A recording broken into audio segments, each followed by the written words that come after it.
আজকে আমি করে নেব ভেটকি মাছের ফিশ ফ্রাই। দেখুন, ভেটকি মাছের ফিশ ফ্রাই আমি আজ একদম রেস্টুরেন্ট স্টাইলে ঘরেই করে নেব। তাহলে চলুন, আমি ভেটকি মাছের ফিশ ফ্রাইটা কিভাবে করছি আমার সঙ্গে থাকুন আর দেখতে থাকুন। আর দেখুন, আমি যে ফিশ ফ্রাই করব ভিতরটা কত সুন্দর হয়েছে। দেখুন, একদম পুর ঠিকঠাক আছে আর ফিশটা বেশ ভালোভাবে ফ্রাই হয়েছে। নমস্কার, তাপসী রান্নাঘরে সকলকে স্বাগত। শুরু করছি নতুন একটা দিনের নতুন একটা ভিডিও। আজ আমি করব ফিশ ফ্রাই। তার জন্য এখানে আমি ভেটকি মাছের ফিলে নিয়ে নিয়েছি 6 থেকে 7 পিস। এবার দেখুন, ধুয়ে ভালো করে জলটা কিন্তু শুকিয়ে নিয়েছি।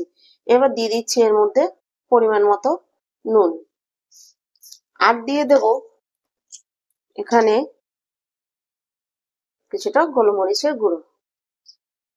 আমি একদম রেস্টুরেন্টের মতো করেই ঘরেই এই ভেটকি মাছের ফিশ ফ্রাই করে নেব। আর দিচ্ছি হাফ লেবুর রস।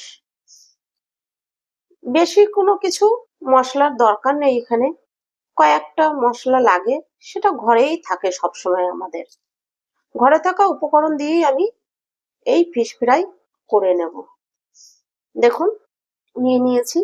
এবার এই বিট নুন দিয়ে, সরি, গোলমরিচের গুঁড়ো আর নুন দিয়ে আমি বেশ ভালো করে একটু এপুট ওপুট করে মেখে নিচ্ছি। নুন আর গোলমরিচটা যেন ভালোভাবে এই মাছের ফিলেগুলোর মধ্যে লেগে যায়। ভালো করে আমি গোলমরিচ দিয়ে আর নুন দিয়ে লেবুর রস দিয়ে দেখুন মেখে নিয়েছি। এবার 10 থেকে 15 মিনিট এটা সাইডে রেখে দিয়ে আমি এর যে মশলাগুলো লাগবে সেগুলো রেডি করে নেব। দেখুন, 10 থেকে 15 মিনিট পরে আমি ফিরে এসেছি। এবার আমি এখানে দিয়ে দিচ্ছি ঝালের জন্য এই যে 1.5 চা চামচ কাঁচা লঙ্কা বাটা। ঝালটা আপনারা যেরকম পছন্দ করবেন আপনারা সেরকম দেবেন, বাড়িয়ে বা কমিয়ে। আর দিয়ে দেব এখানে 1/2 চা চামচ রসুন বাটা, 1/2 চা চামচ আদা বাটা। এখানে আছে ছোট সাইজের একটা পেঁয়াজ বেটে নিয়েছি, সেই পেঁয়াজ বাটা। দিয়ে দিচ্ছি কিছুটা ধনেপাতা বাটা। এবার দেব আরেকটু নুন। তখন তো ম্যারিনেট করতে একটুখানি নুন দিয়েছি, আর একটু নুন দিয়ে দিলাম। এবার দিয়ে আমি এখানে দেব সামান্য একটু বিট নুন। আমি কিন্তু পরিমাণ বুঝেই দিচ্ছি, আমি যে পরিমাণ নুন দিচ্ছি সেই পরিমাণ নুনে কিন্তু আমার কোনো অসুবিধা হবে না। এবার দিয়ে দেব 1/2 চা চামচ ভাজা জিরের গুঁড়ো, দিয়ে দেব 1/2 চা চামচের মতো গরম মশলা। এটা আমি আর চামচ মেপে দিচ্ছি না। দেখুন, দিচ্ছি সামান্য একটু সাদা তেল। এবার এই সব উপকরণগুলো দিয়ে মাছটা আমি আবার ম্যারিনেট করে নিচ্ছি। এইভাবে কিন্তু মাছটাকে ভালো করে ম্যারিনেট কিন্তু করে নিতে হবে। দেখুন, সব মশলাগুলোর সঙ্গে ভালো করে আমি মিশিয়ে নিচ্ছি। তবে কাজটা কিন্তু আলতো হাতেই করতে হবে, নালে ফিলেগুলো ভেঙে যাবে। দেখুন, দেখুন আমি ম্যারিনেট করে নিয়েছি। আমি এবার এটা 30 মিনিটের জন্য রেস্টে রেখে দেব। আমার এটার কালারটা কিন্তু এরকম একটু হয়েছে। আমার যেহেতু পেঁয়াজের কালারটা একটু ভালো ছিল না, মানে আমাদের পেঁয়াজের কালারটা একটু কালচে টাইপের ছিল, তার জন্য কালারটা এরকম এসেছে। পেঁয়াজটা যদি কালারটা সাদা পেঁয়াজ, মানে নর্মাল একটা পেঁয়াজ যেটা হয় সেটা হতো, তাহলে কালারটা এটা আসতো না। আমার পেঁয়াজের কালারের জন্য আমার এই কালারটা এরকম এসেছে। এবার এটা 30 মিনিটের জন্য আমি রেস্টে রেখে দেব। মাছটা ম্যারিনেট করে 30 মিনিট সাইডে রেখে দিয়েছি 30 মিনিটের জন্য। এবার আমি এখানে আরেকটা বাটি নিয়েছি, আমি এবার এর মধ্যে ডিম ফেটিয়ে নিচ্ছি। এই দেখুন, আমি এখানে 2টো ডিম নিয়ে নেব। এবার এই ডিমের মধ্যে দিয়ে দিচ্ছি সামান্য একটু নুন। এবার দিয়ে দেব সামান্য একটু গোলমরিচের গুঁড়ো। এবার ডিমটা ভালো করে আমি ফেটিয়ে নিচ্ছি। ডিমটা যত ভালো ফেটানো হবে ততই কিন্তু ভালো হবে। দেখুন ডিমটা আমি ভালো করে ফেটিয়ে নিয়েছি, এবার এটা সাইডে রেখে দিচ্ছি। এখানে আমি আরো একটা ছোট বাটি নিয়েছি, এইটার মধ্যে আমি আরো একটা ডিম নিয়ে নিচ্ছি। এই ডিমটাও আমার লাগবে। এই ডিমটাও আমি ভালো করে এই কাঁটা চামচ দিয়ে ফেটিয়ে নিচ্ছি। আমি এখানে দু রকম ব্রেড ক্রাম্বস নিয়েছি, এটা সাদা আর এটা হলুদ। আমি এই দুই রকম দিয়েই আজকে আপনাদের করে দেখাবো ফিশ ফ্রাই। 30 মিনিট হয়ে গেছে। আমি এবার এখানে দিয়ে দিচ্ছি, দেখুন এই চামচটা 2 চামচ ময়দা। আমি 1.5 চামচ দিয়েছি, 2 চামচ দিলে আমার বেশি হয়ে যাবে, 1.5 চামচ ব্যবহার করলাম।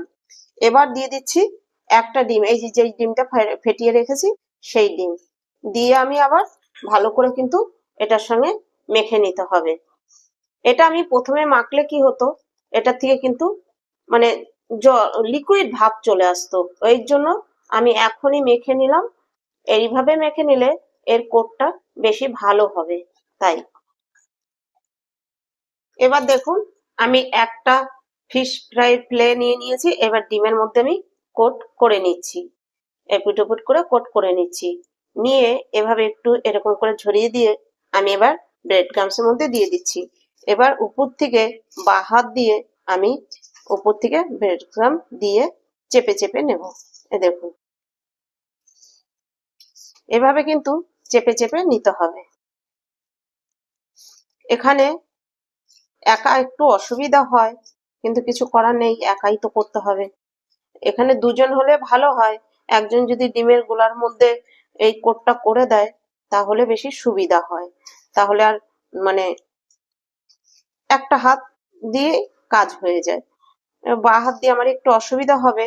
দেখুন এবার এভাবে তুলে নিয়ে আবার একটু ঝেড়ে নিয়ে আমি আবার ডিমের মধ্যে দিয়ে দিচ্ছি, আর একটা কোট করে নেব। এইভাবে ডবল কোট করে না নিলে কিন্তু ফিশটা ফিশ এই যে ফিশ ফ্রাইটা করব এটা কিন্তু মুচমুচে হবে না, আর ডবল কোট করে নিলে বেশ মুচমুচে হবে। এভাবে করে নিতে হবে, তবে কাজটা কিন্তু এরকম হাত দিয়ে শুকনো হাতেই করতে হবে, ভিজে হাত দিলে আর বাকি ব্রেড ক্রাম্ব গুলো কিন্তু ভিজে যাবে বা দলা দলা হয়ে যাবে।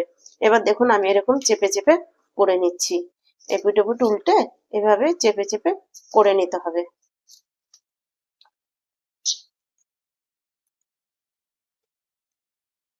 এবার এটার শেপটা আমি একটু ভালোভাবে করে নেবো। এরকম ডান হাত দিয়ে দেখুন উপরে প্রেসার দিতে হবে, আর সাইডে এরকম ছুরি দিয়ে এটা সুন্দর করে শেপটা দিয়ে নিতে হবে। যেহেতু এটার মধ্যে আমি চেপে চেপে সবকিছু লাগিয়েছি তাই এর শেপটা কিন্তু নষ্ট হয়ে গিয়েছে।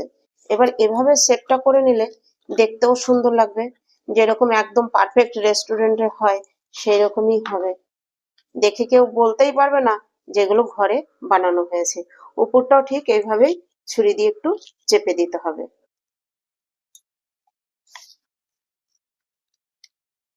দেখুন কি সুন্দর হয়েছে না।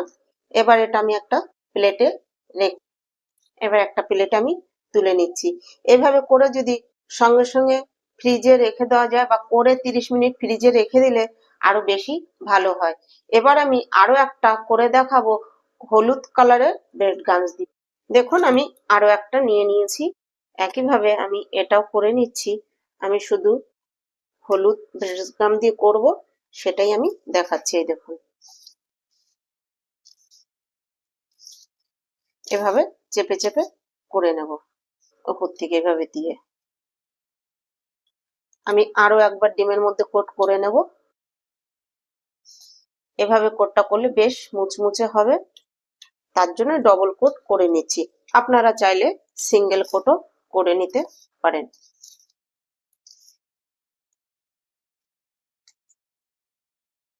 দেখুন আমি আরো একটা এই যে করে নিয়েছি, এটা হলুদ কালারের ব্রেড ক্রাম্বস দিয়ে করেছি।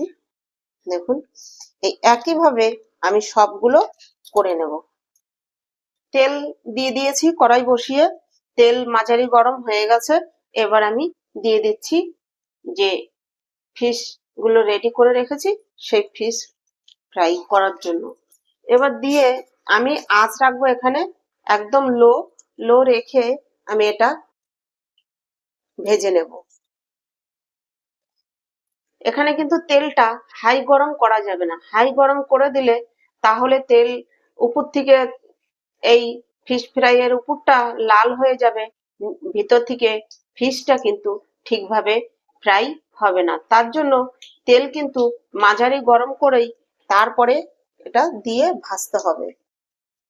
দেখুন আমার একটা ভাজা হয়ে গেছে, ঠিক এরকম লাল লাল করে আমি ভেজে নিয়েছি। এবার এই তেলটা ঝরিয়ে তারপরে তুলে নেব। এবার একটা প্লেটে আমি তুলে নিচ্ছি। এবার আমি ভেজে নেব এই যে হলুদ ব্রেড গামস দিয়ে যেটা ভেজেছি, হলুদ ব্রেড গামসের সেই ফিশ ফ্রাইটা। এটাও আমি এরকম লো আঁচে আস্তে আস্তে সময় নিয়ে কিন্তু ভাজতে হবে, না হলে মাছটা ঠিকঠাক সিদ্ধ হবে না। তার জন্য লো আঁচে সময় নিয়ে ভাজতে হবে।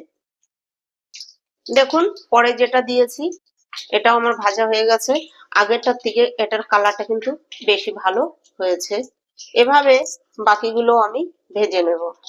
দেখুন সবগুলো আমার ভাজা কমপ্লিট, ফিশ ফ্রাই কিন্তু হয়ে গেছে। এবার আমি সার্ভ করে দেখাচ্ছি। এটা হচ্ছে সাদা ব্রেড ক্রাম্ব দিয়ে বানানো, তাই এটার কালার এই রকম এসছে। আর এটা হচ্ছে হলুদ ব্রেড ক্রাম্ব দিয়ে বানানো, এটার কালার এই রকম এসছে। এবার দিয়ে দিচ্ছি আমি স্যালাড। এবার দিয়ে দিচ্ছি আমি এখানে কাসুন্দি, আর দিয়ে দিচ্ছি একটু টমেটো কেচাপ। উপর থেকে ছড়িয়ে দিচ্ছি একটু বিট নুন, এতে আরো খেতে বেশি ভালো লাগবে। আপনারাও এভাবেই ঘরে ফিশ ফ্রাই করুন আর করে দেখুন, খেতে কিন্তু খুব ভালো লাগে। অল্প খরচাতেই ঘরেই তৈরি করে নিন ফিশ ফ্রাই। আশা করছি আমার এই ভিডিওটা আপনাদের কাছে ভালো লাগবে। ভিডিওটা ভালো লাগলে লাইক কমেন্ট সাবস্ক্রাইব করবেন, সাবস্ক্রাইব করে পাশে থাকা বেল আইকনটি প্রেস করে নোটিফিকেশনটি অন রাখবেন। যখনই আমি এরকম নিত্য নতুন ভিডিও আপলোড করব পৌঁছে যাবে সবার আগে আপনাদের কাছে। আর আপনারা কমেন্ট করে আমাকে জানাবেন আপনারা কি ধরনের ভিডিও দেখতে চান, আমি আপনাদের জন্য সেই রকম ভিডিও তৈরি করব। আর আমার এই ভিডিওটা ভালো লাগলে বন্ধুদের সঙ্গে বেশি বেশি শেয়ার করুন। আজ ভিডিওটা এখানেই শেষ করছি, ফিরে আসব নতুন একটা দিনে নতুন একটা ভিডিও নিয়ে।